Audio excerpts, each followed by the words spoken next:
Hey, this is the Sword and the Pen Reflections. It is my casual alternative to the formal channel, The Sword and the Pen, link up there. For those of you who don't know, I'm a developmental editor. My job is to look at stories, find things that work and things that don't work, and make suggestions for how they might be improved. On this channel, I examine adaptations, taking the source material and its adaptation and discussing which one is doing a better job at telling a great story. I also poke fun where it's due because I'm just that kind of person. Most of what I say is my professional opinion, but I do sugar in my personal opinion, and it's usually pretty easy to differentiate between the two. But all my critiques, even my harsh ones, are given in the spirit of wanting great stories and hoping that they might be helpful to those who want the same. In this video series, I'll be looking at Netflix's Avatar: The Last Airbender. If you haven't seen the live action or the Nickelodeon animated series, you may have difficulty following along or get angry at all the spoilers that I'll be dropping as I go. You've been warned. Anyway, let's go. We're looking at Season 1, Episode 1, which covers these episodes from the animated series. The Boy in the Iceberg, The Avatar Returns, The Southern Air Temple, and Aang's backstory in The Storm. This is not a full developmental edit, which writers really should seek out for the earliest drafts, not the final drafts. It's just some of my notes, musings, totally random thoughts, and maybe the occasional scene rewrite. Okay, Scene 1, the chase of the Earthbenders spy through Capital City. This is like probably one of my least favorite tropes for starting a story out, but this worked so well. It silently told us a great deal of information, and then of course it confirmed what our suspicions were. That he's stolen some sort of a secret plans that the Fire Nation has, and he's gonna get them out to the Earth Kingdom. And it was exciting. It was really interestingly shot, even though it was a bit dark. Like, I would say turn it up a little bit with the exposure because I had a little bit of difficulty seeing some things. And part of that was also how it was edited. So sometimes moving the camera angle around to too many drastically different angles from cut to cut makes it hard for me to follow along what's going on. But I still could kind of tell what was going on, and it looked great. The choreography was awesome. I was totally on board with this guy too. Like, he was brave because he was outnumbered. We knew he was the good guy because he didn't strike first. Well, actually he did, but it was the Fire Nation who basically drew weapons first. You know, they were like ready to shoot fire at him, and then he was defending himself. And then of course we find out he's doing it to stop a war. So he's instantly sympathetic. Really enjoyed this scene. I honestly could watch an entire series about this kind of stuff. Like, it sort of made me wonder if he's part of the Dai Li, but like a good guy Dai Li, if you know what I mean. Okay, the next scene is in Sozin's throne room, and I like that this is the next scene. Definitely don't like how repetitive we are with with the dialogue. It's like he reveals right away that this was all part of the plan and that it was a diversion. Yeah, I rewrote this scene, so I'm just gonna read what's there, but then like what I'm going to cut out. So it starts out with the Earthbender going, "You're too late. Your battle plans are already on their way to the Earth Kingdom." And Sozin goes, "Good. That means all eyes will be on the Earth Kingdom. All eyes but ours." I would just cut out, "That means all eyes will be on the Earth Kingdom, all eyes but ours." Just have him say good. And then we can be like, what the hell's going on with this? We've got the Earthbender going, "We'll be prepared for your attack." And when he said that the first time, I was kind of like going like, did you not hear what Sozin just said? Like, were you not listening? I don't know. Then Sozin goes, "When your king receives those plans, he will redirect his forces to your borders and rally the support of the other nations, the water tribes and the air nomads. The entire world will turn their attention to the Earthbenders." I'd cut that last line. The entire world will turn their attention to the Earthbenders. He doesn't need to say that because we can kind of start figuring it out just by seeing what advantage of them getting these plans will help us deduce, oh, he wants these things to happen, so what would be the reason for that? Like, and then we can actually see the Earthbender sort of figuring it out. You wanted us to know we aren't the real target. Like, that to me just makes a lot more sense. For him to say, "My sights are set higher, much higher." Now, I probably would have cut the scene after that line, but I do kind of like that he kills the Earthbender. I maybe would have enjoyed having the Earthbender at some point not say, "Why are you doing this?" because he's a very brave person. I would have preferred that maybe he's like, "I'm dead anyway, what am I gonna do?" Like, he's going to attack Sozin. So instead of Sozin just reaching down and grabbing his arm and then burning him alive, I would have had the Earthbender like, one last shot at like saving this, and he's going to kill Sozin, but Sozin grabs him. This kind of showcases that Sozin is actually a competent martial artist as well. So I would have liked that. And then have it hurt the moment he touches him so that the guy cannot bend at all. So once contact is made with the hand, he's like immediately, something, maybe even a tile lifts up and then falls or something. I don't know. I think that's what I would have done. But it's not my story, and this is what they did. So my understanding is that there was a lot of repetition because some folks weren't able to grasp the mythology of the world, but this is not about mythology, this is about strategy, and this is something that it's kind of fun for us to figure out as we go, and it's honestly pretty obvious from a lot of this. He wanted these plans found, and then I wouldn't have had all the other stuff about the Avatar, where he's talking to his minister and to his general, and the general is like, hey, they're not really a threat, that the Airbenders, and the other guy's like, the Avatar hasn't been announced, and then what's his face going, well, that means we got to kill all of them, like that's why we got to kill them all. I wouldn't have had that whole conversation. Most crucial information in that conversation is that Sozin is like, we have to kill them all, but then we get that again later when he's about to attack the temple and he says, no survivors. So I wouldn't have him say it here. And the information about like that being his reason why, I kind of thought maybe, and this would be a weird thing, maybe Sokka could speculate that that's why the Fire Nation attacked, kind of getting into like him reasoning out why would this have happened. But that would have had to involve like some other sort of a plan. I don't know, maybe after the whole finding everybody dead, why would they even wipe out all these people or something? And then he's like, well, if they were looking for Aang, I don't know, something. I don't know. That's an idea that I would throw out there to the writer and go like, consider maybe there's a place you could stick this in somewhere, Anyway, let's not dwell on it too long. Okay, scene 3, which is basically the live action version of the intro, the prologue intro. Now, this was one of the areas where we had a lot of information repeated and then also introduced. So we had some things repeated, like Sozin using this as his opportunity to kill everybody. Why he would maybe go after the Avatar is explained here, but also introducing that we have a character who he might not be ready to be the Avatar. Okay, so even though I love that this is an homage to the original, this scene probably could have been cut, and I do think it looks very nice. I think it could have been stylized a little differently. So we went back and forth between what looks like a tabletop battle map, like a 3D map, and I liked that. But then for the benders, I'm like 99% sure that these are CGI benders, and each move kind of seems to blend into the next bender's move, which didn't differentiate between the 4 different styles of martial arts too well. Like earthbending should stand out like a sore thumb compared to waterbending and airbending. Like it should be very much that stomping and slamming and direct punch kind of a thing.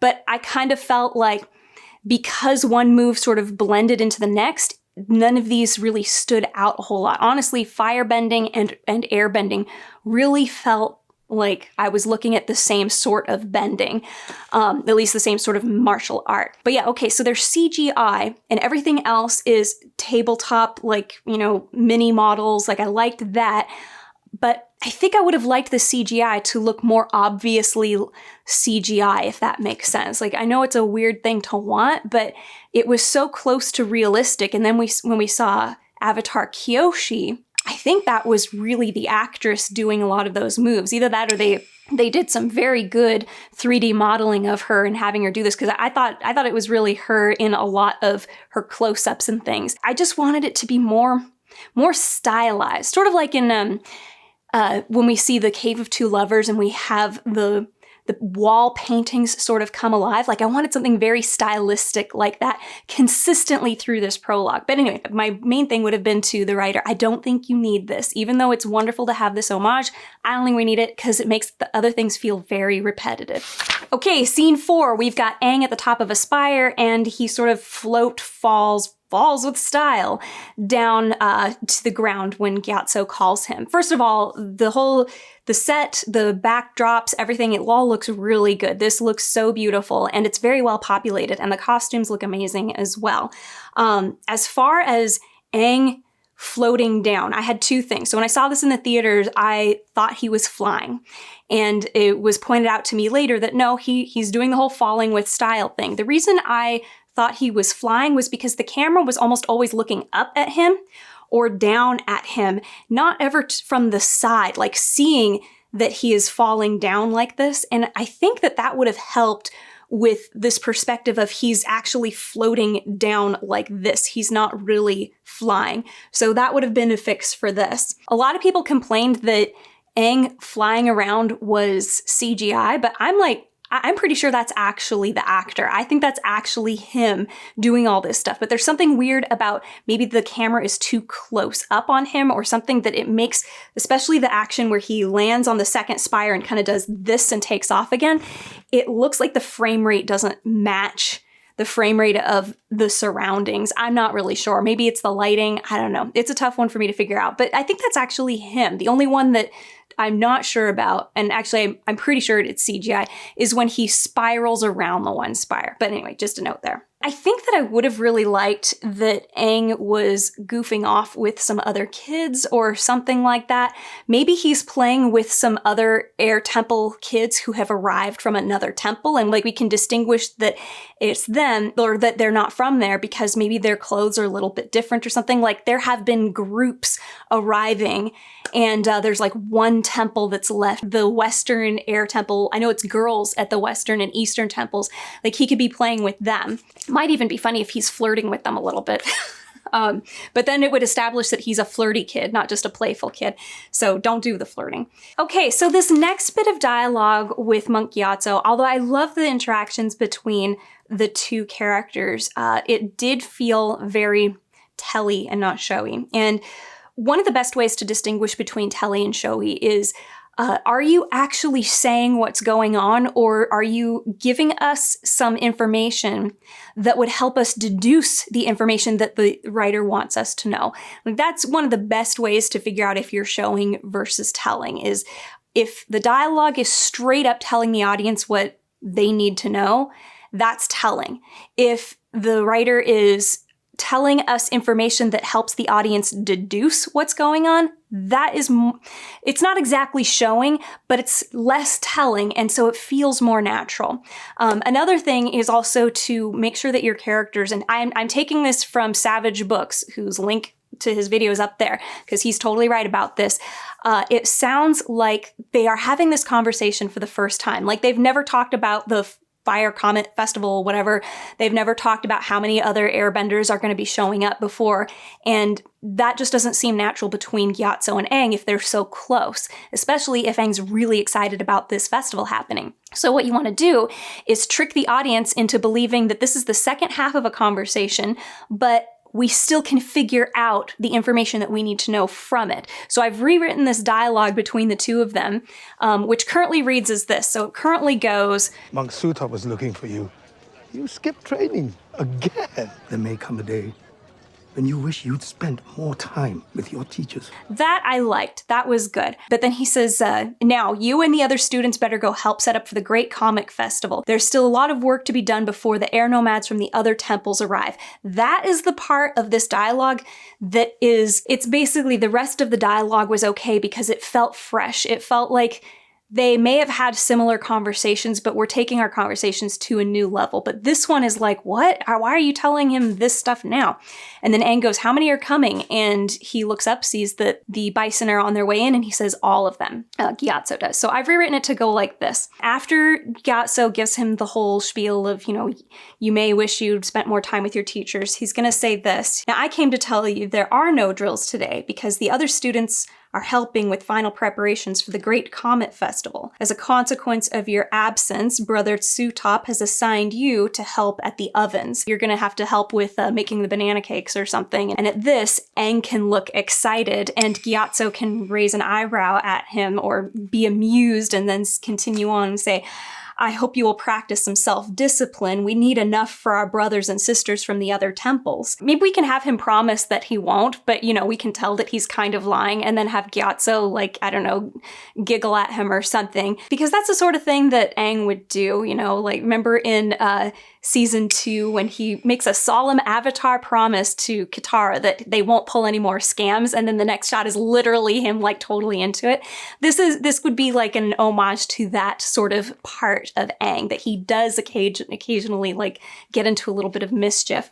But then this next rewrite of these 2 lines, I also took from Savage Books. Instead of saying, you know, how many of them are coming, and Gyatso looking up and saying all of them, you have Aang saying, did we ever find out how many of them are coming? So that way it sounds like they've been wondering how many of them are coming. And then Gyatso can look up and see them coming and then say, it looks like all of them, because then he's discovering that it's all of them as well. And the final thing that I would rewrite is when that other monk guy shows up and says, you know, hey, did you tell him? And Gyatso's like, oh, it wasn't really the right time. I don't know why this line sits not well with me, this interaction here. I think I wanted the idea that this wasn't something that they've decided is urgent at this moment, but some information has come to them that has made it more urgent or something like that. So I changed it to basically somebody from the Western Temple, which is the one that would have been closest to the Fire Nation, says that we've got some information on the movements of the Fire Nation, and I think that everybody needs to be aware of it. Like, this is something worthy of having an emergency meeting about now. And so that's why we have a High Council meeting right away. It's not necessarily to pressure Gyatso into telling Aang. It's more like, now there's a more urgent situation, and like they knew that the Earth Kingdom was calling for help already, but maybe they've seen something more. So now they're all sitting down, they're all going to talk about it, and that's when Gyatso's like, okay, I guess I have to tell him, like, you're right. It's not really my decision to prevent him from becoming the Avatar, whatever. You know what I mean? So that's all I get to say on that bit. Other than that, the rest of the meeting, like, I thought it was all right. I really enjoy some of their mustaches. I can be it's weird. I don't usually like facial hair on folks, but like these long ones that just come out right here, there's something about that I really enjoy.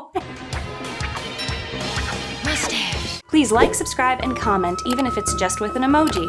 It's a free way to support the channel. Or if you're feeling really generous, check out my Patreon, Ko-fi, or hit the money heart thanks button. You can even leave me a one-time tip. Information is in the description and below. Okay, the next scene that we have is Aang and Gyatso in Avatar Yang Chen's sanctuary. And this was probably one of the only scenes that I get why it's short. I get it's very efficient and streamlined. Like this is a logical conversation. But I think because of that, it felt like, dang, you're like throwing and revealing all this stuff at Aang so quickly, and he's hardly able to react to any of it. And then it's like he kind of accepts it and boom, like, you know, hug and we're done. So this is a scene I would have given a little bit more time to. Let's show a little bit of a journey in Aang's psychological understanding of what's going on. And I just feel like it would have flowed a little better. So I'm just going to read what my sort of outline was for this scene, like how I would rewrite it. So it would start out with him doing the whole thing in the beginning, you know, giving the history of the avatars and like, you know, now it's going to be one of the Airbenders, right? And he goes, you've always been special. And he's like, yeah, I didn't ask to be special, but you are. And he goes, you are the Avatar. And I said, pause to let it sink in that this isn't a joke. Like, I think it would be good to have a moment where we see, like we do have it, we see the change on the actor's face, but we immediately move on into the dialogue and, you know, the continuation of Gyatso, what he's saying. And I would prefer that we don't have that. Have him like, what? And let him be the next one to say something. How do you know it's me? Maybe you've made a mistake. And at this point, Gyatso can explain the toy selection. Maybe the toys are there, like in a box, okay? Like in Yang Chen's sanctuary. Just like when in Roku's sanctuary, there were the shelves with all of the artifacts. Like have boxes or chests around in Yang Chen. Have him pull out the toys. Do you remember these toys?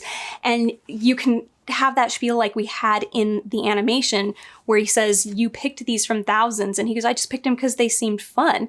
And, you know, sort of it dawning on him, like, this is how they fit figure out who the next avatar is, which I really liked that tradition because I believe that's something that's used in Tibetan culture for deciphering who a spiritual leader is. I can't remember if it's the Dalai Lama or somebody else, I can't remember. Then he can say that normally we don't tell you right away, then tell him about the Fire Nation. The Fire Nation has embarked on a dark path. The world needs the avatar. The world needs you, Aang. And then he can say you must learn the other disciplines as your past avatars have done for millennia, starting with water, then earth, and finally fire. There are no waterbenders here, so after the festival, you will go back with our brothers from the Northern Air Temple and then go on to the Northern Water Tribe to begin your training with a master there. And then have it dawn on Aang, you're coming with me, right? And then Gyatso can say, not this time, which indicates that when they have traveled in the past, Gyatso has always gone with him,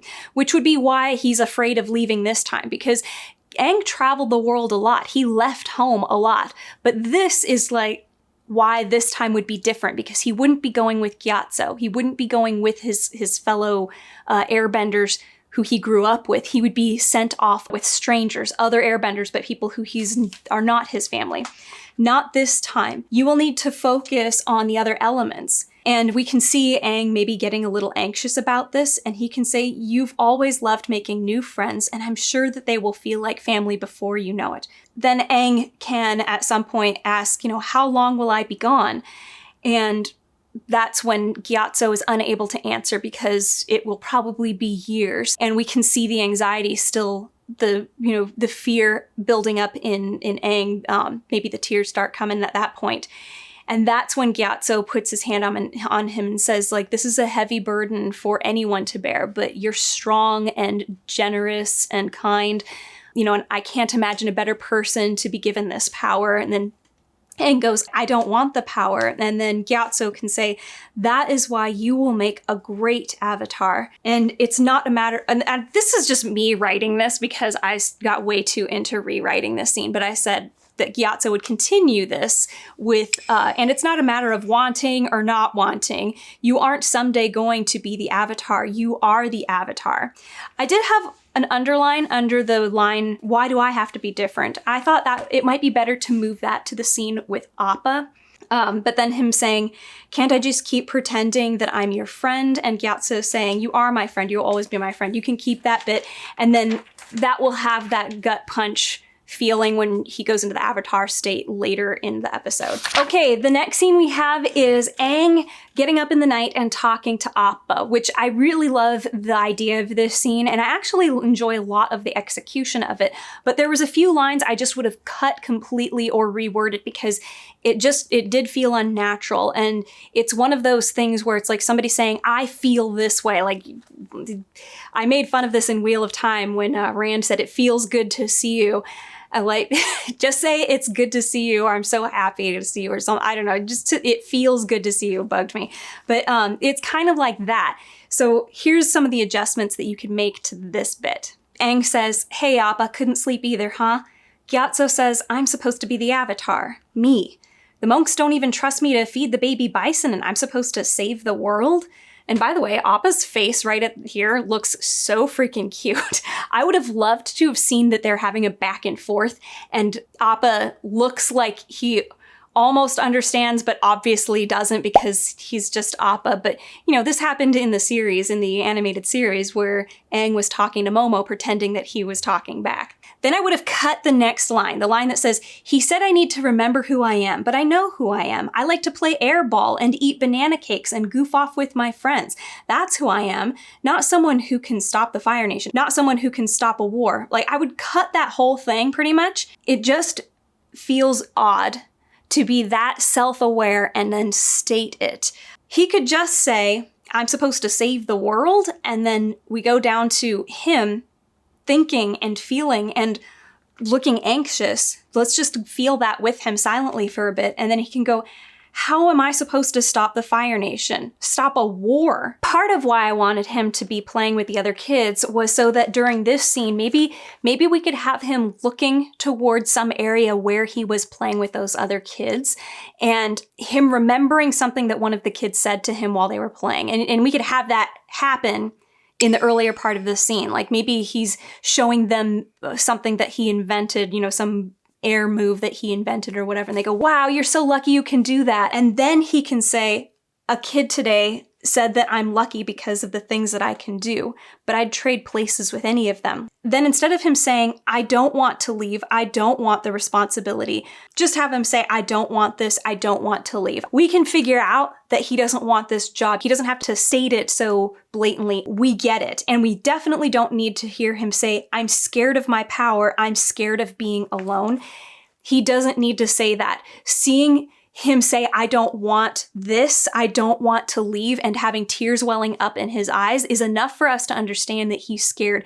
And then for him to look at Appa, it'd be great if Appa made a fun little face at him, or like a, you know, almost I understand face, and then he goes in for the hug. I really loved that hug, by the way.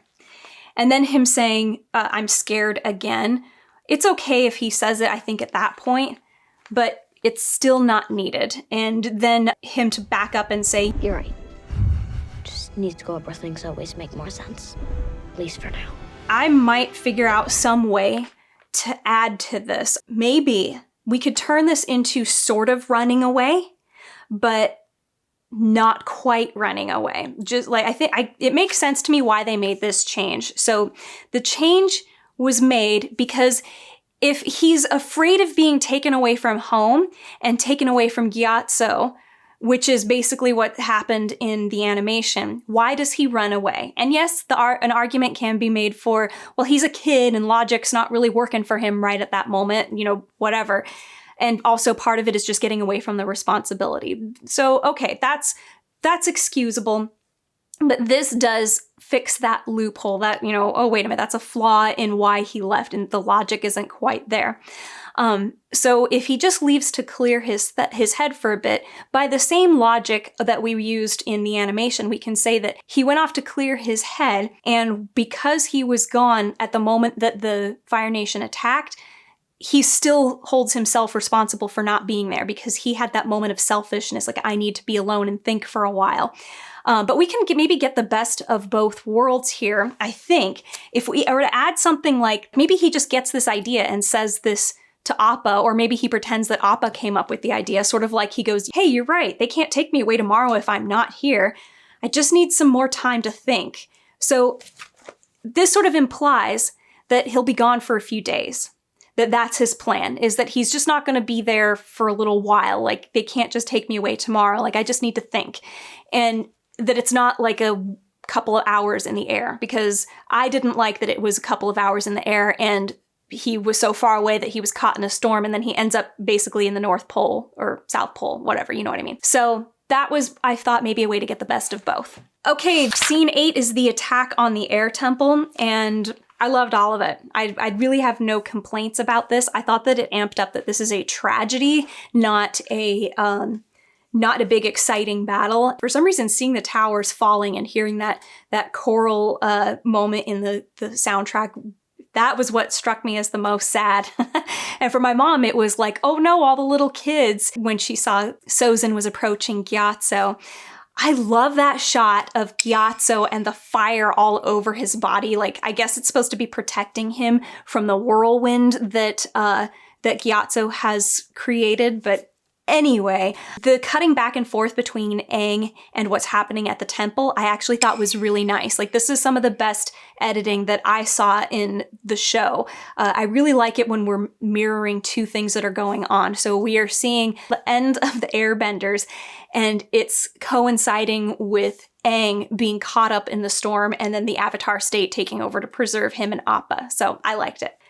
At this point, we have set up what is going to be Aang's arc. And going forward, we want to always keep track of like what his specific arc is. So he is somebody who wasn't ready to take on the responsibility. He wasn't ready to be taken away from Gyatso. And this is what we call crossing the threshold in the hero's journey. So that means that he has made a decision to leave, but now, no matter what, he cannot go back. So like in Star Wars, Luke, he leaves home and he's looking for the robots, and then the androids, and then he meets up with with Obi-Wan and finds out about the princess and, she needs help. And Obi-Wan's like, you need to come with me. He's like, I can't leave home. But then when he goes home and finds out that they're dead, he cannot go home. There is no returning. So there's no choice but to go forward. Typically, just not having a place to go back to isn't enough of a motivation to continue going forward. This is going to play a part in why I don't really think that we really needed to have this ticking clock of the Northern Water Tribe is in danger. But quite honestly, he got a warning about the danger coming for Twee and La from Ko, but he was already up at the Northern Water Tribe. So I still think that the need to get up there so soon, I feel like we don't need it to be so urgent. I just don't think that that's something that has to be super, super urgent. And I get why it was done. I get that we need to have a reason for him to be going up there, but it seems like him not having a place to go back to, Katara and Sokka not being able to go home, is a pretty good reason to go somewhere. And for Aang to say, I have to learn how to waterbend because Gyatso told me I need to learn how to waterbend first, and for Katara really wanting to learn how to waterbend, that seems like a good reason for them to aim for the north anyway. So I would have been okay with not having the vision of things are going to explode up there if I'm not there. Because if it looks like things are going to explode up there if I don't get up there fast enough, then all the pit stops that they take along the way, you're kind of going like, hey, you're the Avatar. You needed to save the North. They're going to die. Why are you, stopping here and taking care of these smaller things? And yeah, that does create some conflict as to, well, should we rush up there? Or should we take care of these people? That's good too. But I think we're overcomplicating some things. I think that if we simplify a little bit more, it's okay that they get caught up in the things that are going on down here. And the whole idea of, wait, we have to go up north doesn't have to be like this thing that we inject into every situation. Like, oh, what about going north? And we have to reason out why we can afford to stop, if that makes sense. Okay, then we're in the Water Tribe with Katara bending inside of the ruins of the ship. I did not mind at all that this is not a booby-trapped ship. Honestly, like, how would people who have been shipwrecked have the time to set a bunch of booby traps before they, hightail it out of there? I don't know. So, okay, so she's bending and she can't, and then she leaves. And then we get to see the village a bit more. We've been manning the wall in 3-hour shifts, but it seems some of you can't be trusted to stay at your posts. I did rewrite this scene because I wanted to see Sokka less competent at teaching these kids or ruling over these kids, because it was an opportunity for comedy, but it was also kind of showing that he has something that he needs to grow in a lot more. And you get the impression that he just doesn't have the experience. Like, he's here and he's trying to lead these people, but they're a bunch of kids, and how can you lead a bunch of kids into doing anything productive? It's not it's really hard. I was a 5th grade teacher, so I know. I would have liked to have seen that he's not even competent at this, and that it's his experiences throughout the world that help him to become more competent. So I rewrote this scene. I'm just going to go through it. While he's criticizing the kids, I want to see that he's having trouble keeping the kids in the line or something, or even keeping them in there. Maybe he's criticizing them about a snowball fight that he caught them doing. And then he can say something, if the enemy attacks, do you think you can defend the village by throwing snowballs at them? And maybe one of the kids goes, how about snowballs with rocks in them? And then another kid can go, how about just rocks? And that would actually tie in something that happens later in the episode when they're at the gate and Zuko has arrived and 2 kids show up with rocks. I love it when you can tie things in later. It makes things very reconsumable, which actually there's quite a bit of in the animation, but also in this live action. And then Sokka can say, we're the Water Tribe, not the Rock Tribe. And then you could have another one of the kids go, you want us to throw water at them? And in the meantime, Katara can have showed up and be doing something like she's helping cooking, or maybe she's helping with some penguin otter jerky or something. She's helping another lady who's near the camp doing stuff. Like, she was supposed to be there before, but she wasn't. Now she's here doing this. And when she hears the comment about, do you want us to throw water at them? You could have her and Sokka knowingly look at each other, and she can kind of give him a look. I just would have loved that her waterbending is a secret that only he knows about. I would have really like her and Gran or something, or him and Gran. Anyway, whatever, you know what I mean. Anyway, then Sokka can go on, no, we use our spears and clubs. That's not the point. If you've got so much time to be playing, I guess we can double the guard and everybody can have twice as many shifts protecting the village, something like that. The kids moan and start running off, and Sokka is about to chase after them, and then another teen, probably that one that he leaves in charge afterwards, comes running up to him and stops him and is basically like, hey, we just got back from fishing and like we didn't catch anything. And Sokka can be like, did you go to this area or whatever? And you're like, and then Sokka rolls his eyes and like, geez, seriously? Like, you know, you obviously didn't do what I wanted you to do. Like, that's what we're reading from his facial expression there. And then what he can do is he can assign that teenager to go and grab the other kids who are shirking their duties and have them collect all the spears that they were making a fort out of or something, you know, and put them back in the armory. And he's like, I'll just go and do some fishing myself. And then he can shout over to Qara, who is doing some work, and say, you know, hey, Qara, you're not doing anything important. Come with me. And maybe he can make a joke about grabbing some of the penguin otter jerky or whatever. But either way, this kind of incorporates that little bit of not direct, but it's definitely like a sexist perspective of his, that she's making food and he doesn't see that as being important. And so she can be like, maybe she even shares a look with the other gal who's helping her or something. But that would have been a good opportunity to put that more overt sexism in there that I think a lot of people were saying, I wish we could have seen more from Sokka at this point. Like, that would have been a not too offensive thing to say. But then the fact that you've got Qara and this other woman both like, can you believe this guy? Like, at the same time, like that acknowledges that this is not acceptable.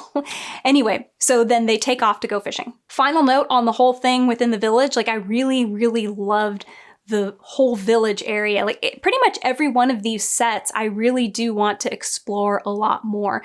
And I'm really hoping that that's something that we can see done more frequently in future seasons. Like, there was so much story that had to be packed into season 1. I get why we were doing this. I don't think it worked as well as it could have if we did have more time to breathe in some of these situations, have characters interacting with their environments more. There were lots of times where we had characters like literally like going grocery shopping and like talking to other people off on the side and just testing things out. Like, even Sokka exploring the Mechanist's studio, to me, was pretty interesting. Like, I would have loved to have seen more stuff like that. Okay, then we've got them fishing, and did everybody notice the otter penguins? Because I didn't the first time. My friend Taters over at the Geeky Old Hog noticed them, and I found them. There they are. The only thing about this scene that I would have changed is it does seem like it's similar to like a Deus Ex Machina type of thing, where something mysterious happens and there's never an explanation for it. We just assume like, oh, it's fate.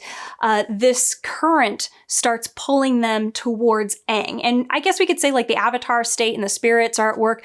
I actually really wanted to have La, the spirit of, you know, the ocean, to have at some point we see that it was La who drew them to Aang at this point. I don't know, whatever. But in the animation, this same thing happens, but I was always under the impression that it was because we had large chunks of ice that were coming together and they were caught in this current of water trying to rush out from between them.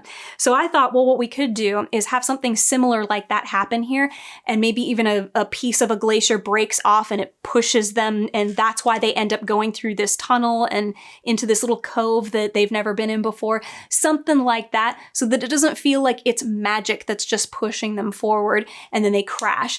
To me, that would have felt better, but this is fine too, I guess. It always makes me go like, what happened? What was that? What was that current? The other note on this scene is just that we do get to see some of that Sokka feels like he's in charge and Qara has to just accept that he is.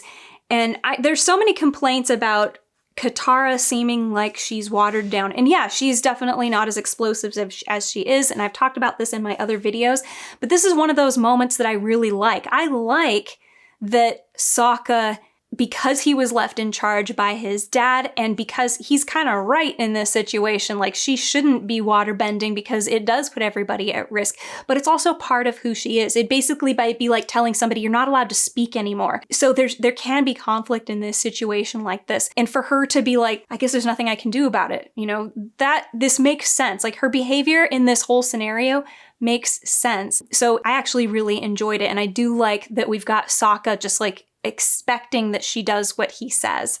Is it better than the animation? No, it's just a different take on the situation. And has it destroyed Katara? I still really don't think that it has. As long as we get to a more familiar Katara by the end of season 1, I think we're still good. Okay, Katara starts bending the water to try to pull the canoe towards them, and that's what I guess activates Aang's avatar spirit and splits open the iceberg. Either that or it's supposed to be that she breaks it. I'm not 100% sure on which one it is. I like this whole breakout scene. I like the comedy of the situation where Sokka is like totally uninterested in anything outside of the village. To me, this is something that I see as being a psychological coping mechanism for somebody who maybe is an adventurous sort of person. It's like, I have zero interest in anything other than the stuff that I know. I don't want to have anything to do with it. Strange little bald person. Why do you want to bring him home? Like, I love that little bit there. I thought it was great. And I love that when she pointed out that there was something weird at the very beginning, like, what the heck is that? And he goes, huh, weird. Like, and that's the extent of his interest. And we saw a lot of stuff like that from Sokka in the animated series. Hey, look at these weird lion turtle things. I've seen weirder. I like that he really thinks that he knows everything, and that sometimes, yeah, he has to be shown he really doesn't. Anyway, so Zuko sees the light and goes out and says, finally, just like he did in the animation. That was great. And the next scene is everybody in the village kind of looking around Aang and Gran going like he's an airbender. And Sokka's like, that's impossible. I would have maybe liked just a smidge more debate, because then suddenly Katara is like, well, we're not going to find out anything now. Let's give him some space, or, you know, let him sleep or whatever. It just felt like this is a very short scene, but whatever, that's what we got. Scene 14, which is between Iroh and Zuko. I am not a fan of the dialogue in this scene at all. I think it would have been okay for it to be a mystery that there is the specifics of what Zuko's situation was. I think that we could have saved this for episode 2 or 3. He just info dumps it. For 3 years, I've chased down every hint of the Avatar. My father has banished me until I find the Avatar, and that's exactly what I'll do. The line that I liked was from Iroh, and it's because it wasn't like, here's what I've been doing for the last 3 years.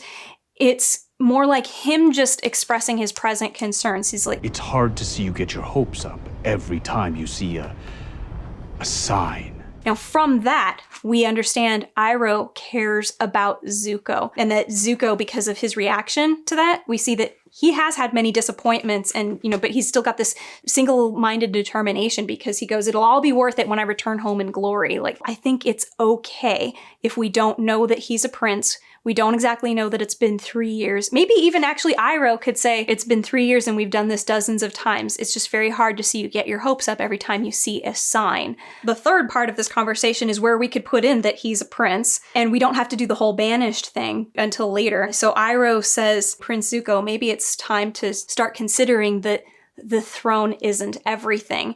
And then Zuko can go like, well, it may not have been for you, but for me, it's my destiny. From this, again, we get more information indirectly. He really believes that this is what is meant for him, and that Iroh has a past as well. Like, we get enough hints here. I don't think anything needs to be said blatantly, and nothing is, so I think that's good. And I think that there's ways to integrate little bits of information that don't have to be just spelled out. The next scene, 15, is Aang wakes up and he's exploring around the village, sort of, and these kids run right past him. I would have had them further away running by, because, I mean, if I was a kid who'd never seen an outsider before, I would have been like, oh my gosh, you're the weird kid that Katara and Sokka brought back. Yeah, I wouldn't have had them run by so close. Like, they shouldn't have noticed him. But I like that he saw them playing or whatever, and I love Sokka's reaction. Get away from him! What are you thinking? Have you completely forgotten your training? What did I say about keeping your guard up? He could be the enemy. But like, I loved this whole thing. I thought that this was exactly right. Like, this is exactly the way that this scene should be played out. So my one critique is this. So first of all, this was the scene that for me, I thought they need to change what happens in order for it to be clear that he's not flying. He's just sort of hopping, floating. So it shows him already up in the sky looking for Appa. And instead of him going down, he's kind of moving laterally at the same altitude. And then he goes down and blows the whistle and goes up. I would have shown him up and then he's descending down and then he bounces up again. And then as he's about to come back down, blows the whistle before he touches down and goes up again.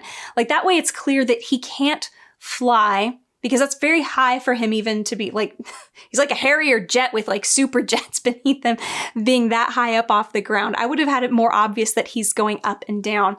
But yeah, that was my critique for his, please don't make him flying. Make sure that it definitely looks like he's just sort of float falling. But whoever told Gordon to bend his wrist like this with the one finger raised like that when he blows the whistle the second time and pushes off. I don't know if that was a fight choreographer or if that was the actor himself, but I don't know what it is about the one finger being up. Maybe it's because we see this gesture in dancing that it seems like a graceful, precise, deliberate thing that is done. Like, this is a master who just does this now because this is how you lift up off of the ground. I loved it. I thought it was great. And I know it's just a tiny little thing, but I appreciate the little details like that. Like, he didn't just go like that. It was a deliberate looking hand. So, okay, this is probably going to be my most controversial opinion on this episode, and it's this scene in particular. So we're now in the Water Tribe meeting house where Aang is explaining, oh yeah, there was a storm or whatever, and it was the Great Comet Festival. And Gran gets up and recites the prologue that we all know word for word pretty much. Water, earth, fire, air. Long ago, the four nations lived together in harmony. My controversial opinion is this, is that the dialogue in this scene is only severely jarring for two reasons. Number one, so many people know this prologue by heart and it is only recited one way. It's only recited the way that we have heard it, with Katara's voice and with her emphasis, whatever. And the second reason is Gran's performance, which does not go above or below this very narrow tonal range, which a lot of Indigenous people do speak within this register here. I don't know if it's register, I don't know if it's tone, but I think you get what I mean. And so it's jarring for both those reasons. And we all kind of go like, oh, I don't like this. It makes me very uncomfortable. I don't think that the dialogue in this scene is all that bad. I think that it makes sense. I think that we needed more pause between Gran hearing him talk about the Great Comet Festival and then her going and reciting. I don't know why, maybe even just like literally a second or two more, just because again, it's like the dialogue is coming out very quickly. I think that if we get the rhythm right in this scene, it would have felt better. The dialogue itself would have been natural in this place. I also think I would have wanted more. I want one of those angles of Aang. Maybe, I don't know what it is, but it's where I think it's where you change the angle of the lens on your actor and it causes your background to suddenly feel like it goes way far back or like the world is falling away from you. I think I would have liked something like that instead of the Dutch angle that is used here, or maybe have the Dutch angle like tilt. I'm not really sure. Does it tilt? I think it pans. It doesn't matter. Either way, having him be at the center and feeling like the world is falling away for him would have made, I think, a little bit more sense than that. But other than that, I actually like this scene.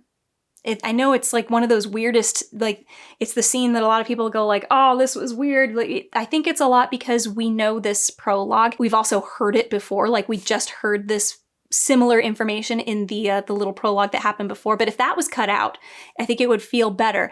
And if it wasn't something that we heard a million times delivered by one person in only one way, I don't think it would have felt quite so weird. Gran, I've got your back. I've seen your performance in episode 2 and it was good.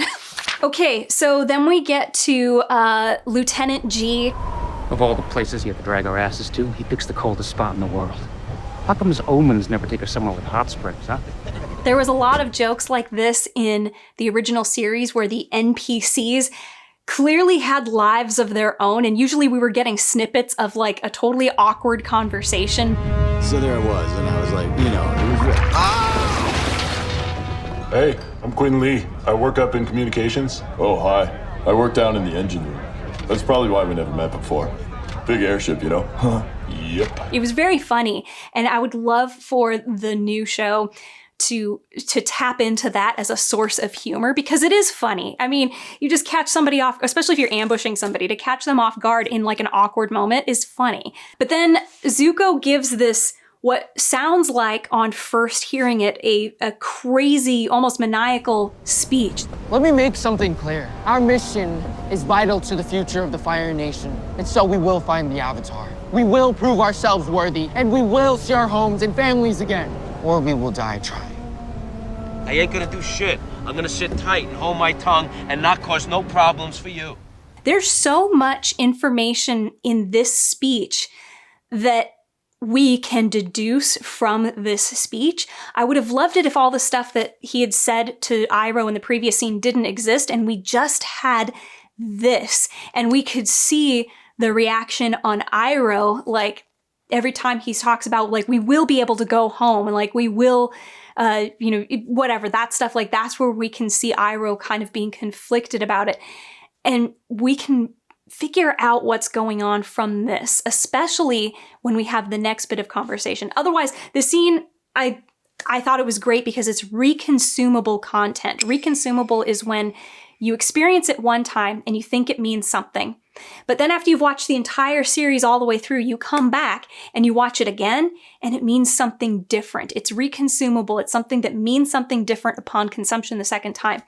And the first time you watch it, Zuko seems nuts. Like he is so determined. He's willing to like sacrifice anybody for who knows what reason. Like it doesn't seem like a great reason, like die to just find the Avatar. Like what the hell? And he's willing to kill all these other people. How does that even make sense? And then later you find out, well, he can't go home unless he has the Avatar. So that makes sense, but it still makes him seem crazy. But then the other shoe drops where we find out about the 41st Division. So he's literally talking about them too. Like your guys' honor is at stake as much as mine. And he doesn't say honor, does he? I don't think he says honor at all in the whole first season.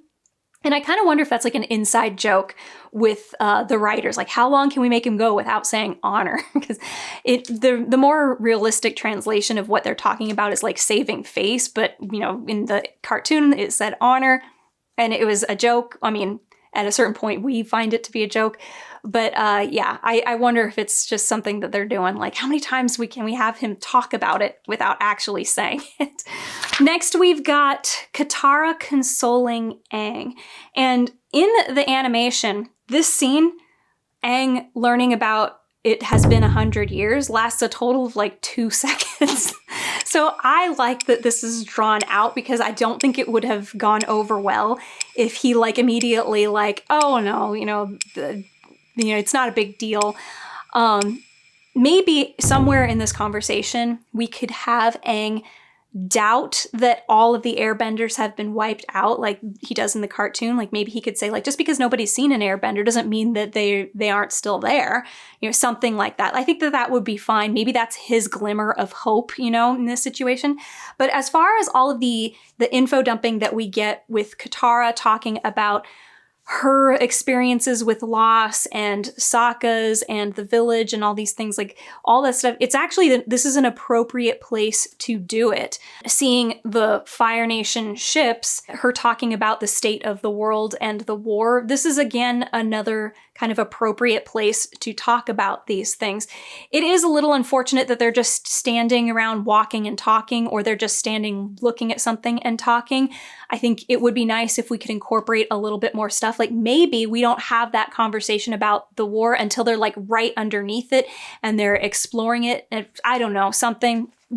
I'm sure that somebody more clever than me could go through this and figure out a way that they can be doing something while they're having this conversation, something that is related to why this information would be appropriate to bring up at this point. But it's not the worst place, like to be looking at these warships and she's talking about the invasion and the war and the state of the world. That's an appropriate trigger for this conversation to come out, or for her to start giving this information. And her being aware that he's been asleep for 100 years, why wouldn't he want to know this stuff? I also really like that Aang has this insight right away into Sokka's situation. Afterwards, our father set out with the other warriors to hunt down the Firebenders. That was 3 years ago, and we haven't seen him since. He had left Sokka in charge, and he just turned 13. Guess he had to grow up fast. Which is kind of his deal, like he has to grow up really fast. And later, Katara takes this bit of wisdom into her argument, or not her argument, but her way to sympathize with Sokka and get him to think about her perspective a little bit. So I like that this is wisdom. This is something that Aang did do often in the cartoon. He would just spout these wise things. Didn't always seem like he knew exactly what he was saying, or that he had any real depth of experience with it, but it did come out as wisdom. Okay, scene 19. So this is where I think it's the most obvious what my issues are with the editing. Dallas Liu looks fantastic doing all of his forms that he's practicing here. I do kind of wish that Iroh was teaching him forms. Like, Zuko is not a master yet, so Zuko is giving him some advice. And I'd love it if it was something that was, relevant thematically to either the first episode or the first season in general. But the problem that I have with the editing is that the angle moves so much. So it's basically, you see him from one position, and then in the next cut, which is very quick, we're in it like on the complete opposite side of him. So it's a little bit difficult to track his movement. It doesn't seem like there was a whole lot of attention to what is the most important thing to see about what he's doing. I liked the close-up that we had of his foot kicking on the ground, and I thought that this was going to come back as like, you have to break his root. So I was expecting that there was going to be the duel with Zhao later. That didn't happen. Basically, having the camera moving around like this, it just made it a little hard to follow. And I'm not a filming expert. This is just my own personal preference. And I feel like if we got some editing that did something to follow the action, and then maybe Iroh points out something that he did, like we just saw him do it, then it would make it relevant why we had to have that close up there. I don't know. Or just do like a single take. It still could be cool. I mean, he's fast as hell anyway. You don't have to edit it to be faster. Like, this kid is lightning fast. So, oh yeah. Okay, but so this is the scene where we can get that he is banished, if you put it in the first episode at all, because this is where Iroh brings it up again. When your father banished you to find the Avatar, I don't think he expected you to find him. If you defeat the Avatar and come back with him, your return might not be expected. And Zuko's like completely in denial of that, and he's like, you're wrong. This is where the reveal that he is banished and to find the Avatar could happen, and I think it would be a fine place to put it. I almost wonder if the scene that we had of him talking to Zuko, in his room before, if that didn't happen. I'm almost wondering if they didn't have that scene at first, but then realized we need this scene, so then they went and put it in later. Okay, the next scene is where Katara has brought Aang into the battleship, and she shows him that she can bend. And I like this scene, but I don't like the advice that Aang gives to Katara. And I actually don't like the line where she says that she's a warrior, because I don't think that we've seen her wanting to be a warrior up until this point. So I have rewritten some bits of the dialogue here. Okay, so Katara is complaining about how Sokka gets mad at her when she tries to waterbend. But then I would like for her to have difficulty articulating what it is that she feels about this. It's okay for characters to struggle to express themselves, and I think that her not saying it will make it feel more natural when Aang tries to understand what she's going through. So she can say, Sokka just doesn't understand. I can't just... like she's implicating like not bending. I can't just not bend. And then Aang can say what Katara in the animation says to Haru. He can say, you're a bender. You not being able to waterbend would be like me not being allowed to airbend. It's part of who you are. I don't know how to waterbend, but I know that bending is first about expressing yourself. The monks told me that to be a bender, you have to let go of fear. And then I would almost love for his style of bending that he does to not be cool, but be something silly. Maybe he does something that causes the snow all around the ship to make a hooling noise, or maybe it causes some ice that was somewhere to fall almost like snow. Then we get that he's a silly character, right? And maybe it makes her laugh. But maybe her laughing and being loosened up a little bit is how she just kind of goes with it, with, lifting the water bubble up. And then she's like, I wasn't even trying. And he goes, there, you see, like, whatever, that. I think that would have been a nice little fun moment. And then we have the shift in tone when she sees the warship coming and drops the water. Just a preference. Then we've got Sokka gearing up and Katara kind of helping him. And she's going like, gosh, why? They haven't been here in so long. Why would they be here now? I would have liked to have seen Sokka immediately going to Aang on the attack. Like, I'll bet you have something to do with this. You're a spy for the Fire Nation. You always have been. And Katara can be like, that's ridiculous. Look at him. He's just a kid. And then Gran, she goes, they are here for you, but it's not because you're a spy, is it? It's because you're the Avatar. Honestly, what they did is fine, but I just wanted to have Sokka being suspicious. Like, this is a preferential thing. I know that there was a lot of struggle behind the scenes to get a lot of information out quickly. I'm still convinced that very little has to be done in order to make this first episode feel much better. The arrival of Zuko at the front gate of the Water Tribe, I really loved. The only thing I would have changed is I would have had Sokka, after he's seeing that his town is being threatened, he turns and then we get a medium shot of the two kids holding rocks. This is why I wanted them to be having a snowball fight and talking about rocks before, because they show up with rocks to the fight, and like that's his thing. I have to protect, my cousins and stuff. Like, that's who these people are. They're not just random kids in the village. Like, these are people who are his family as well. So him immediately turning around, but I want to hand over Aang. And Katara being able to sympathize with him in order to make him listen, about like mom said that we have to protect those who can't protect themselves. I like that. I like her saying what Aang said. I know that this has been hard for you, because you get the impression, at least I got the impression, that this was wisdom that she didn't really have before. Like when we had that scene with Aang, it would have been nice if we had her pause and suddenly realizing or thinking about Sokka from a new perspective. That moment is when you see Sokka suddenly, like, she understands. Like, that was the thing he really needed to hear. And the whole thing about we have to protect those who can't protect themselves. He goes into the main hall. We see Aang looking like a little kid, which I like a lot. And then the determination on Sokka's face. And he goes and grabs what I think the live action has established is his father's club, I think. I don't think that they would keep Sokka's club in a place of honor in the main hall. I feel like this was his father's club and he went in and grabbed it. So I love that little touch there. The confrontation at the gate. This is challenging Zuko to the duel. I loved so much in the animation that Sokka stands up to Zuko's ship, even though the ship basically almost runs him over. I've always loved that showcase of his valor. And I thought, oh no, they're not going to do that this time. But for him to challenge Zuko one-on-one was, I thought, perfect. It actually fits his character and his mentality a lot better here. Let's settle this between us, leader to leader. You really need an army? I thought you Firebenders had some guts. I'm not saying it was an improvement, because what could be better than standing up to an entire warship?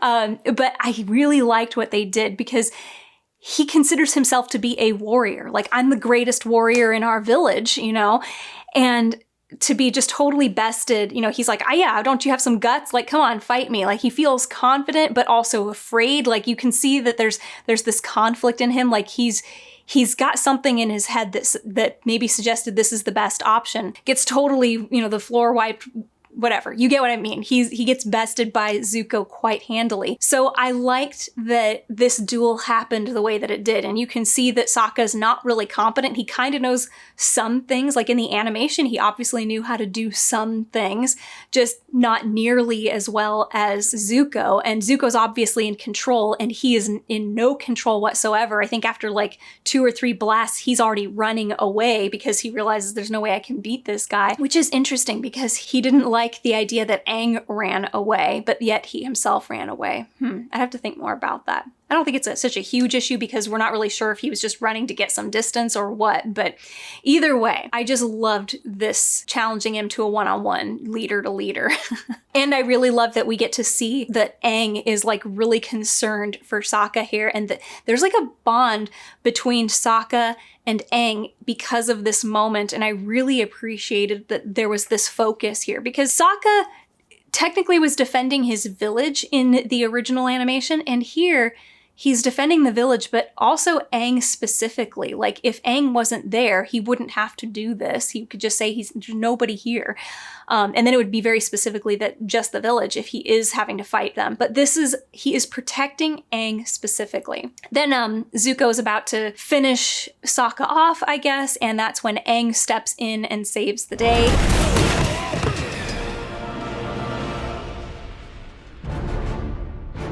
Leave him alone! But yeah, then this would have tied in the whole throwing rocks things at the enemy. Like, this is why I wanted rocks, like snowball fight, rocks, that sort of thing. So the kids throw the rocks at the Fire Nation. There's some spears that were launched, and I'm like, I know that Sokka talks about this in the Mechanist episode, like they were spring-loaded. I should have done that with the spear racks back at home, but I still would have maybe liked that people were throwing these spears and just totally missing, because then that would have been like, that's why I need you guys to practice. Nobody took out a single firebender. But yeah, I like that Sokka and everybody, like the people who are throwing the rocks and things, they're actually making kind of a difference. They make the Fire Nation pause for a second, but then, you know, Aang turns himself over. I still would have liked if Aang called out to Katara, like, take care of Appa for me till I get back. And he could say till I get back, or he could just say take care of Appa for me. This comment reminds the audience that Appa is still there. Yeah, then we have several scenes that I actually really liked the way that they played out. So we've got Sokka deciding to go and save Aang, basically leaving the protection of the tribe to the other teenager. And then we have Aang and Iroh talking in the prison. I thought that this was wonderful. I really enjoyed it. One thing that we really liked about Iroh is when he was one-on-one with any of the characters, no matter what side they were on, it never became conflict. It was always conversation. So I really like this, that we're doing that here as well. And then of course we get a second conversation with them in jail in 2 episodes later. 2 episodes? 3 episodes later. 2 episodes. It's 2 episodes later. So I like this. I like that we're getting to establish that the two of them have this conversation and it's going to continue on. Then we have Katara and Sokka come out and they are discussing how they're going to get to the warship. And then of course, you know, we have the, what is it called? It's not a jump cut. Smash cut. It's called a smash cut. There's no way you're getting me on that. That was funny. I liked it. Then we've got Aang, who stole the keys from the guard as Iroh was walking out, is now sneaking around the ship and gets into Zuko's room. And I do like that he picks up the notebook. I actually think that this is an interesting way to give the two of them a connection early in the story and like have it ongoing.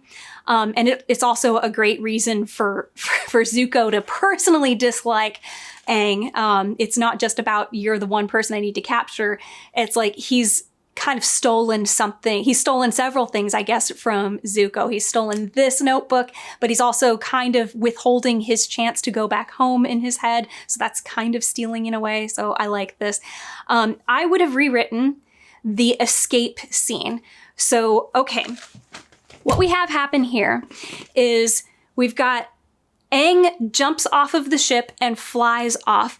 Zuko shoots him down and Aang is falling and he's screaming as he's falling in terror. And I didn't like that because I'm like, but you can kind of float, so it's not that big a deal. I don't think I would have had him screaming. I think I would have had him delirious and falling. And then I would have switched over to Katara and Sokka's perspective. Like, look, there he is, like he's falling, you know, whatever, and they're gonna go and catch him. I know that it would have taken away the suspense of, oh no, how is Aang gonna get saved? But I wasn't in a state of suspense because I'm like, he can fly or float to the ground.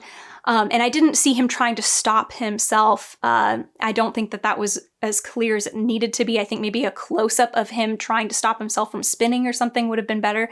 But either way, he would have been falling. We would have switched to Katara and Sokka on Appa. And Appa, seeing that it's Aang, like we can even get the like eye on Appa like going wide, like he knows that's his person. And they catch Aang just as Aang is waking up and has caught his glider, kind of like what we had, where Sokka grabs him. But instead of Appa catching them and taking off, he catches them and then they sort of crash into the water. And then you have this mad scramble where Aang is, climbing up onto the head of Appa, and Katara is moving to the back. And he's like, come on, Appa, yip, yip, yip, yip, like, go, go, go. And Appa's trying to get up out of the water. And that is when Zuko, quickly does that gigantic fireball and blasts it towards them. And just as they're, almost about to get up, you can have Sokka going, we're not going to make it, or something. And we see that the fireball is coming, but then Katara pulls the water up. And because they are low to the ground, they've only just barely gotten up, or not the ground, the water, they've just barely gotten up a bit. It won't seem like they're way up there, and she waterbended water from 200 feet up in the air, that seemed like too far of a distance for any waterbender to do, let alone a beginner. So I would have liked that they were down closer to the water, and I feel like that's a way that they could have done it.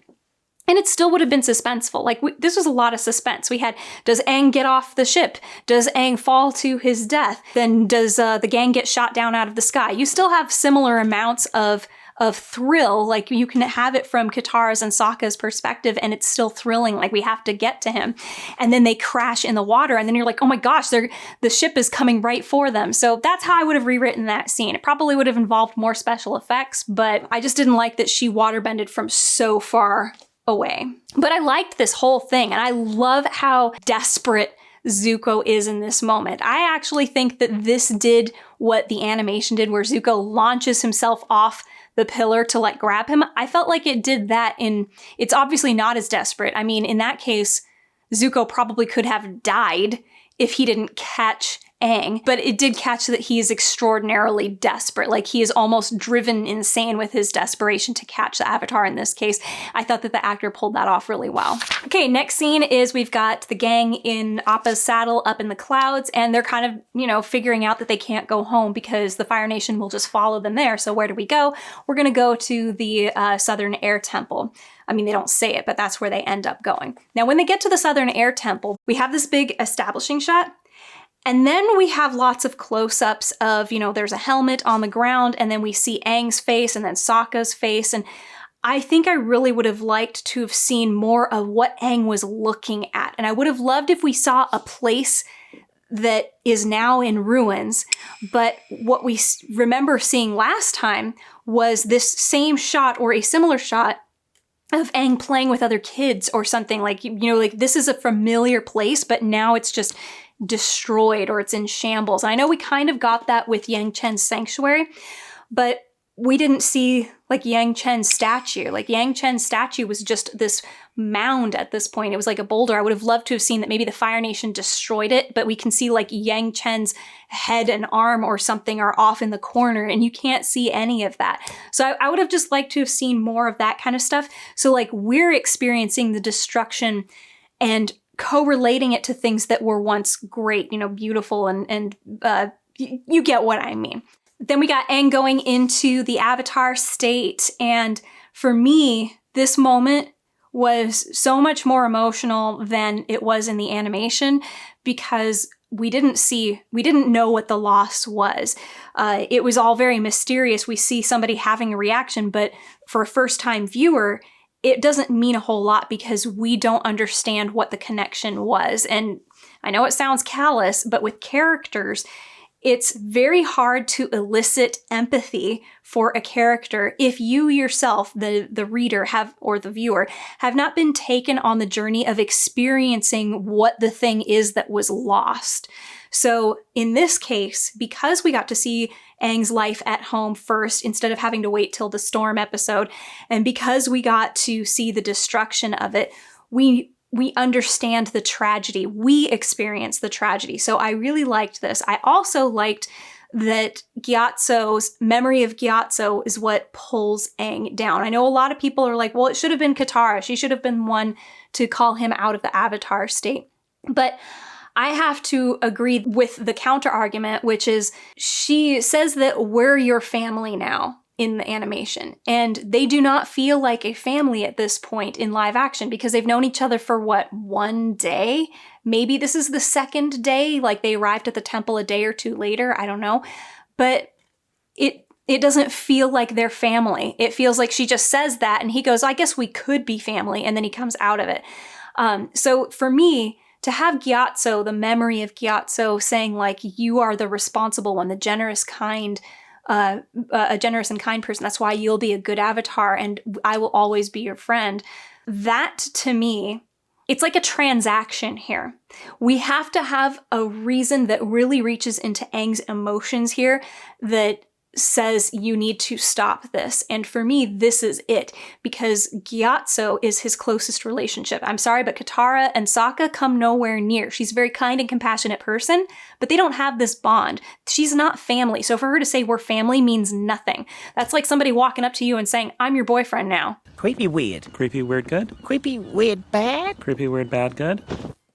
That it just doesn't work. So, and I'm talking about like it being a stranger, obviously, or somebody you've only known for like a day or two. It's much better if it's Gyatso now, and then later when he is Koizilla, she's able to help him separate himself from La and become himself again. That makes more sense there. But yeah, Katara holding Aang, like no words, he just silently collapses and she holds him and he cries. That was perfect. That's exactly how you should do a scene of deep sorrow like this. If you don't have an actor who is able to do like, I'm thinking like Steel Magnolias, what's her name? That actress when she's at her daughter's funeral, and you know, if you don't have that caliber of actor, and I'm not saying that the actor isn't good, I thought he was fantastic here. This is how you do it. You let the sorrow, just traces of it, reach the audience, and you just see it from a distance. Let it happen off screen. So I liked this. And then we transition from that directly into kind of what do we do now? Like Sokka asking, what was that? And him going, I don't know, but I'm all alone. I didn't really like Katara saying, when you're alone, this is when you learn how to fight. I just felt like there wasn't really a reason for her to say that. I know she's trying to console him, but that's like not the thing that you say to console somebody. It just didn't resonate with me as something a truly compassionate person would understand as the right thing to say. This would have been the moment for her to say, like, we can be your family and, you know, we'll be here with you. Something like that. I don't know if there was a fear that, well, then it takes away from Aang feeling like he has to do this alone and like that's his big conflict going forward, because this is the establishment of what is his arc, and it's he thinks he has to do this alone, that in the end he has to realize he can do it with his friends. And for her to say we can be your family, I don't think it would have ruined that. I think that her saying it here would have been another one of those instances where she can say it and he can kind of smile, like, but he doesn't really believe it, you know? But anyway, I wasn't thrilled with her advice there. The final monologue here, which starts with Aang going, I don't know what's going to happen next, but I know one thing, I'm the Avatar, and this is just the beginning. This is only the beginning. I did not like that. Even though it's a great little monologue to end the first episode on, because this is just the beginning. I get why this was put in there. I still don't like it, but, you know, if everything else is cleaned up and this is your finale, I'd be okay with it. I did, however, really like that voiceover. It's only after we've lost something that we realize how much it means to us. How we'd do anything to get it back. Anything. And the thing that I like about it is cutting back to Zuko, because these are words that are prevalent to Zuko's situation as well. And his desperate scribbling of the portrait of Aang at this moment is perfect, and pinning it on the wall and then being literally fired up. I love that. That's so good. Again, I'm not sure why Aang would say this, because I think he always knew what he had.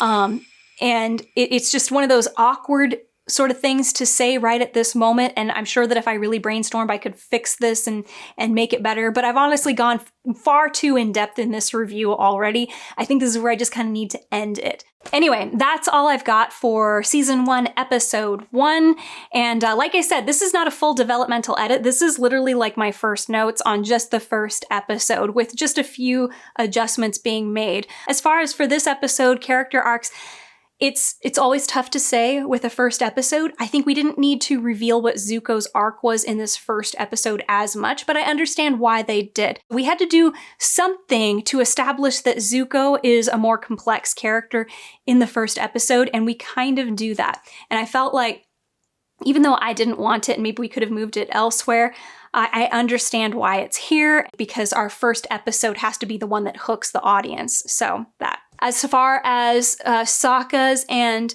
Katara's arcs going forward, we don't need to address that, I think, in this first episode. We kind of understand already what they want and what they need and what's in their way, but their plan for going forward doesn't need to be discussed at the end of this first episode, because we've done it with Aang. He's the main character, and in the second episode is where we can establish that Katara and Sokka really are going to be part of his journey as well. So anyway, that's all I've got for this one. We'll do this again for episode 2. In the meantime, if you liked this, please like, subscribe, hit the bell for notifications. It's a free way to support the channel. Or if you're feeling super generous, check out my Patreon, Ko-fi, or the Money Heart Thanks button down below. You can even leave me a one-time tip. And be good to yourself.